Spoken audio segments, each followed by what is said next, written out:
Hola, bienvenido al audiolibro de la historia de la redención. Hoy narraremos el capítulo 8, el diluvio. Este capítulo está basado en Génesis 6, versículo 8, Génesis 9, versículos del 8 al 17. Los descendientes de Set fueron llamados hijos de Dios, los de Caín hijos de los hombres. Cuando los hijos de Dios se mezclaron con los hijos de los hombres, los primeros se corrompieron y, al casarse con las hijas de los hombres, mediante la influencia de sus esposas perdieron su carácter santo y peculiar, y se unieron con los hijos de Caín para practicar la idolatría. Muchos dejaron a un lado el temor de Dios y pisotearon sus mandamientos, pero unos pocos obraron justamente. Eran los que temían y honraban a su Creador. Noé y su familia se contaban entre los pocos justos que había. La maldad del hombre era tan grande y aumentó hasta un extremo tal que Dios se arrepintió de haberlo creado sobre la tierra, pues vio que su maldad era mucha y que todo designio de los pensamientos de su corazón era de continuo solamente el mal. Más de 100 años antes del diluvio, el Señor envió un ángel al fiel Noé para hacerle saber que no tendría más misericordia de los miembros de la raza corrupta. Pero no quería que ignoraran su propósito. Instruiría a Noé y lo transformaría en un fiel predicador para advertir al mundo acerca de la destrucción que se avecinaba, a fin de que los habitantes de la tierra no tuvieran excusa. El patriarca debía predicar a la gente, y también construir un arca según las indicaciones de Dios para salvación de sí mismo y su familia. No solo debía predicar, sino que su ejemplo al construir el arca habría de convencer a todos que creía lo que predicaba. Noé y su familia no estaban solos al temer y obedecer a Dios, pero el patriarca era el más piadoso y santo de todos los hombres de la tierra, y a él preservó Dios para que llevara a cabo su voluntad al construir el arca y advertir al mundo acerca de su próxima condenación. Matusalén, el abuelo de Noé, vivió hasta el mismo año cuando ocurrió el diluvio, y hubo otros que creyeron en la predicación de Noé y le ayudaron en la construcción del arca, que murieron antes que las aguas de éste cayeran sobre la tierra.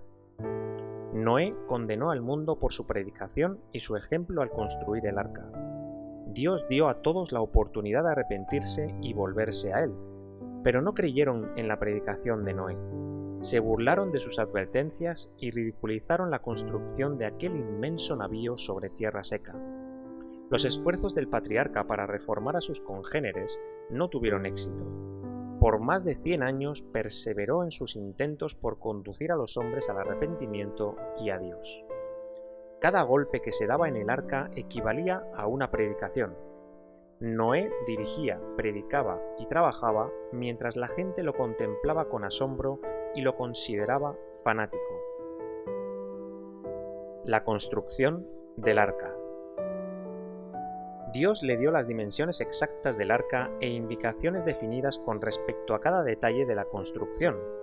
En muchos sentidos, no se asemejaba a un navío, sino más bien a una casa cuyo fundamento era como un barco para que pudiera flotar sobre el agua. No había ventanas en las paredes laterales. Tenía 3 pisos de altura y la luz que recibía provenía de una ventana que estaba en el techo. La puerta estaba al costado.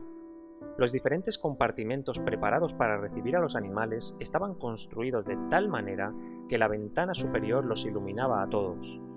El arca fue hecha con madera de gofer o ciprés, que duraba cientos de años sin deteriorarse.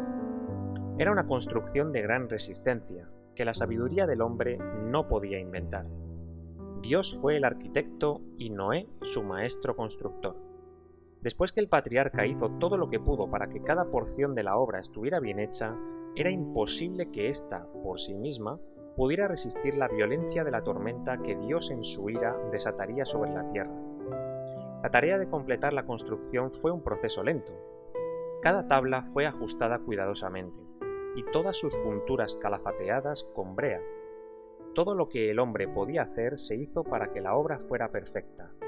Pero, después de todo, solo Dios podía librar esa construcción de las iracundas y poderosas ondas, por medio de su poder milagroso. Al principio una cantidad de gente recibió en apariencia las advertencias de Noé, pero esas personas no se volvieron plenamente a Dios con verdadero arrepentimiento. Se les dio tiempo antes que llegara el diluvio, durante el cual serían probadas, pero no soportaron la prueba. Las venció la degeneración prevaleciente y finalmente se unieron a otros que eran corruptos y se mofaban del fiel Noé y lo escarnecían. No quisieron abandonar sus pecados y continuaron practicando la poligamia y entregándose a la complacencia de sus pasiones corrompidas. Su tiempo de prueba estaba por terminar. Los incrédulos y burlones habitantes del mundo experimentarían una especial manifestación del poder de Dios. Noé había seguido fielmente las instrucciones que el Señor le había dado. El arca se terminó exactamente como el Altísimo lo había indicado. Había almacenado grandes cantidades de alimentos para hombres y bestias, y una vez que todo estuvo listo, Dios ordenó al fiel Noé: «Entra tú y toda tu casa en el arca, porque a ti he visto justo delante de mí en esta generación». Los animales entran en el arca. Se enviaron ángeles para reunir en los bosques y los campos a los animales que Dios había creado. Iban delante de ellos, y éstos los seguían, de 2 en 2, macho y hembra, y los animales limpios en grupos de a 7. Esos animales, desde los más feroces hasta los más mansos e inofensivos, entraron solemne y pacíficamente en el arca. El cielo parecía cubierto de aves de todas clases. Llegaron volando hasta el arca, de 2 en 2, macho y hembra, y de las aves limpias en grupos de a 7. El mundo los contemplaba maravillado, algunos con temor, pero se habían endurecido tanto en su rebelión que esa suprema manifestación del poder de Dios tuvo solo una influencia momentánea sobre ellos. Durante 7 días los animales llegaron hasta el arca, y Noé los acomodó en los lugares que les había preparado. Mientras la raza condenada contemplaba el sol que brillaba con toda su gloria y la tierra revestida de una belleza casi edénica, ahuyentó sus crecientes temores con diversiones ruidosas, y mediante sus actos de violencia parecían invocar sobre sí la caída de la ya presente ira de Dios.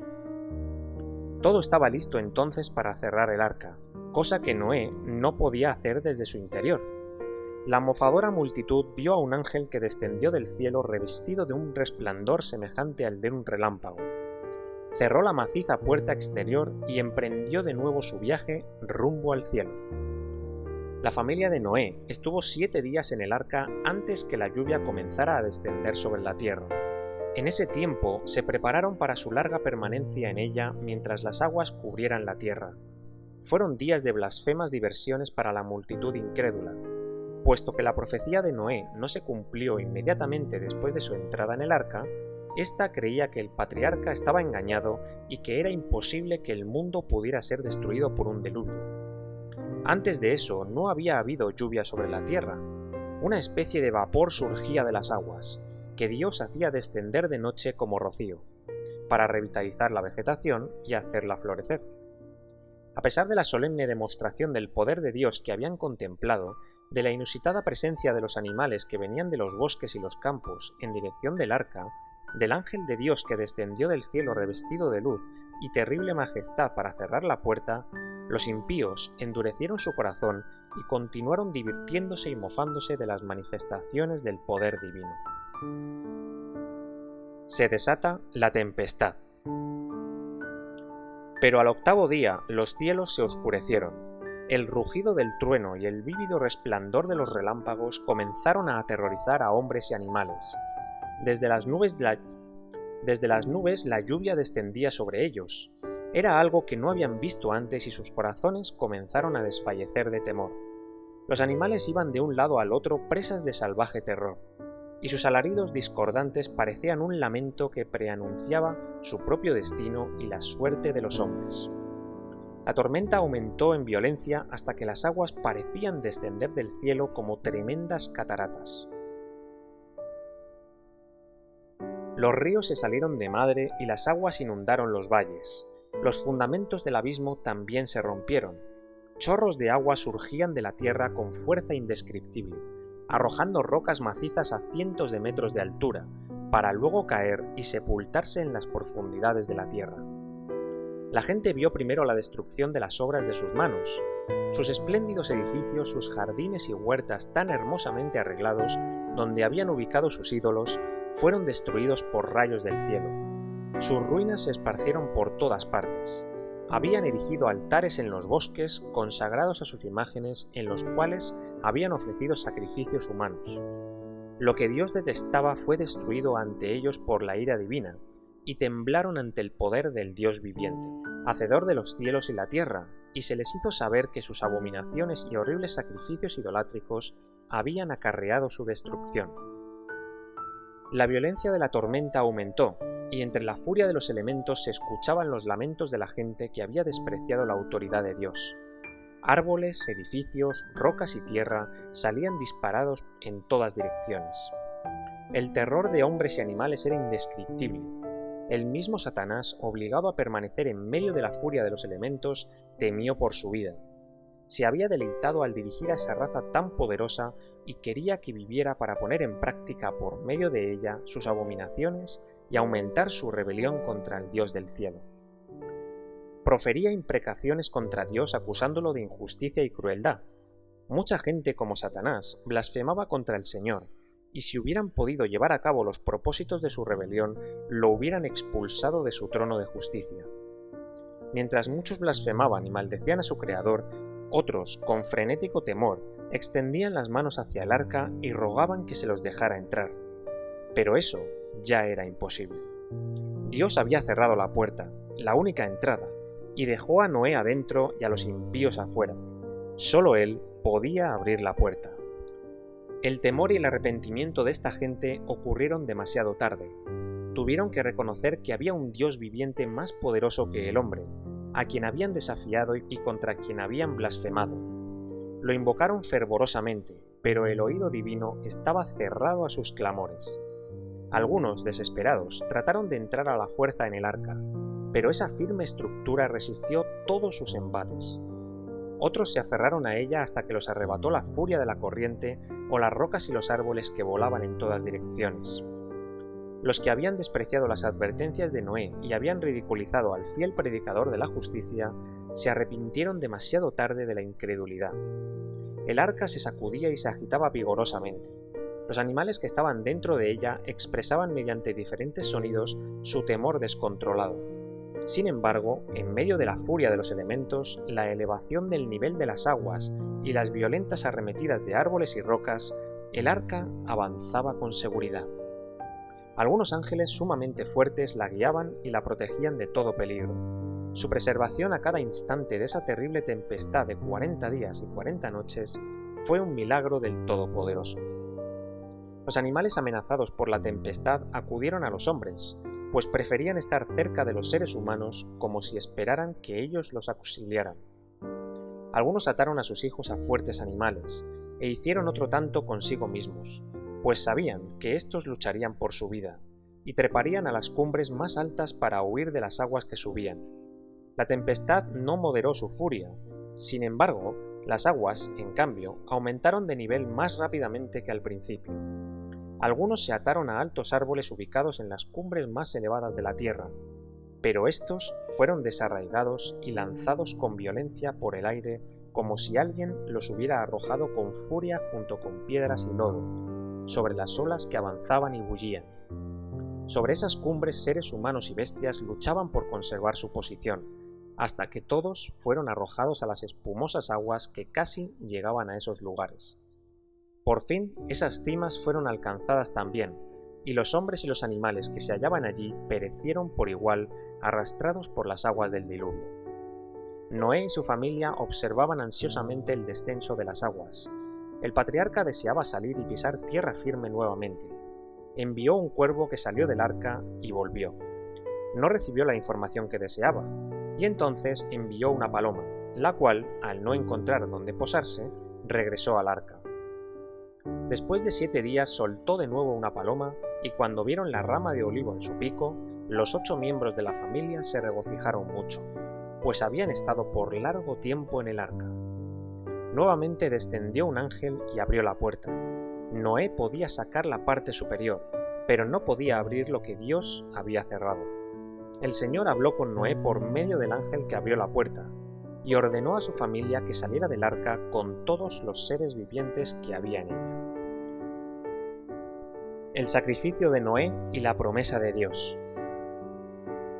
Noé no se olvidó de Dios, que los había protegido tan bondadosamente, sino que enseguida erigió un altar y tomó de todos los animales limpios y las aves limpias y los ofreció en holocausto sobre él para manifestar así su fe en Cristo, el gran sacrificio y su gratitud a Dios por su maravillosa protección. La ofrenda de Noé ascendió a Dios como un dulce aroma. La aceptó y bendijo a Noé y a su familia. De esta manera se enseñó una lección a todos los seres que habrían de vivir sobre la tierra. Cada vez que se manifiesta la misericordia y el amor de Dios hacia nosotros, lo primero que deberíamos hacer es agradecerle y rendirle culto con humildad.